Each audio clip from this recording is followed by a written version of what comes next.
Okay, so let's look at some security risks. This is the National 5 security risks. So, malware is a term used to describe any software or some form of malicious purpose. And the three we're going to look at are adware, spyware, and keyloggers. First of all, how does it get on your computer? Well, you may install a free program. You install one program, actually does another. You get diverted to a page where you think it looks legitimate. You install it. Usually, sometimes like free add-ons that come with software, smiley toolbars, etc., etc. Adware is probably the easiest to describe. It's just a type of malware that tries to advertise a service, website, product. Now this may be harmless. On the other hand, it may be advertising inappropriate material. It may redirect your browsers. It may cause pop-ups such as saying your registry is corrupt, please install this software and such. It can be installed via toolbar, smiley packs, usually free kind of software where you don't really have a choice. Spyware, however, is software that tries to record the activities of a user.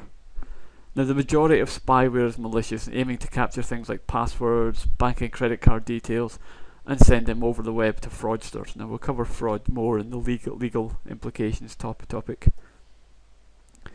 Now, keyloggers are a particular type of spyware that can record every key press that a user performs. These would usually be saved in some form of file and are transmitted to the author of whoever wrote the keylogger. Now, some will just record key presses. Some can record web history, screenshots, even clipboard contents. But imagine all your passwords, banking details, credit card details, messenger conversations, direct message on Twitter, etc., being harvested and sent to someone.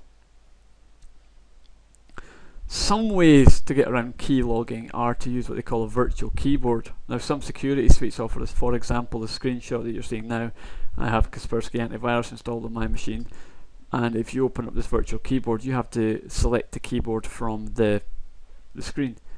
Now, if there's no key being pressed, you can't log the key, and there are various programming techniques to help prevent it. Now, it is only a measure.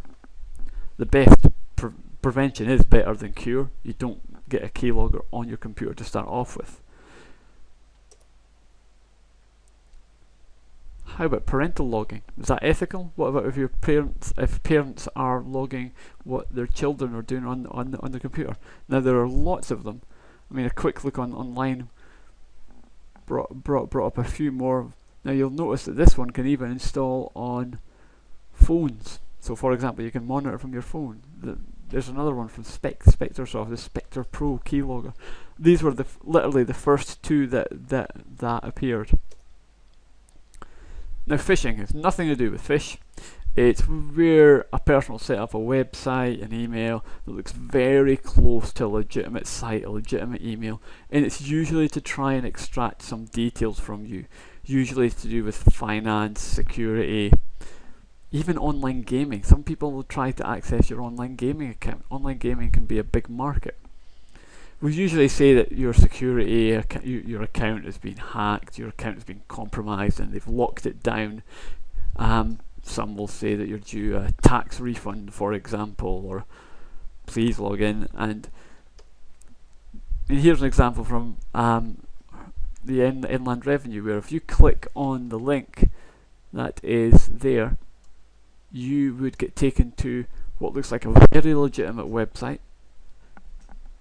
and you would be asked to verify information. Now, financial information could give a fraudster a lot of information about you. So how to avoid phishing? Well, particularly if you get any attachments, check what file you're actually opening. It may look like, for example, a PDF, but in fact a zipped up application program. Always scan your attachments with antivirus software. However, if in doubt, don't open it at all. Don't follow hyperlinks in emails. Always open up a browser or a bookmark and go to the site that you know. So always go to the URL directly. That way you can't be redirected to somewhere else. You can not rely on, but you can maybe get an extra bit of assistance from anti-spam filters in your mail software. And if you are doing any e-commerce, financial websites, etc., always make sure that you have a secure connection, i.e. it says HTTPS up in your browser. Now, we mentioned online fraud earlier on. So what is fraud? Fraud is when one definition of fraud is when trickery is used to gain a dishonest advantage, which is often financial. So online fraud is literally just using the internet on IT to actually commit the crimes. The crime itself is the same. Now, the annual fraud indicator published in March 2012 said that in 2011 the overall cost to the UK economy from cybercrime was approximately £27 billion per year.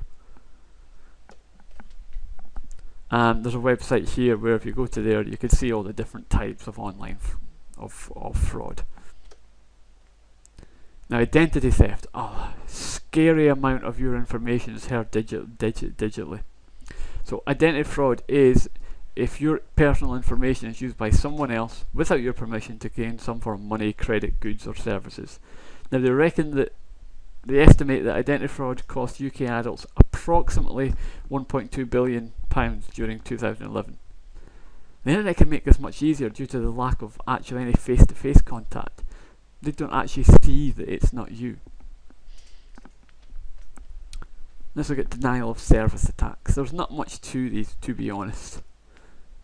A denial of service attack, or DOS attack, is when an attempt is made to force some kind of website or online service to fail.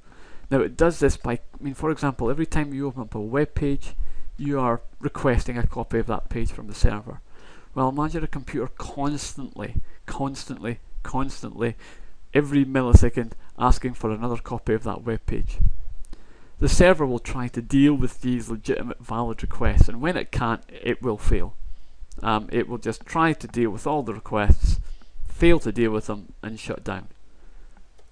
So we kind of diagram. If this was a simple denial service, one attacker is using the web to attack some kind of web server and bring it down. A kind of evolution of that is a distributed denial of service attack, so a DDoS. Exactly the same principle as a denial of service attack, except rather than one person do it, they might use what they call a botnet or a zombie army. Now, i.e. lots and lots of computers to do it. Now, these computers may or may not be aware that they're doing it. So, like the zombie machines, the users may or may not know. So you'll see it's pretty much exactly the same, except there'll be a host of machines attacking the same target. Now, these can be very difficult to stop, because if you only stop one of them, two of them, three of them, very difficult to combat. How do you identify a denial of service attack versus a very busy website? But that's a bit outside the scope of this course.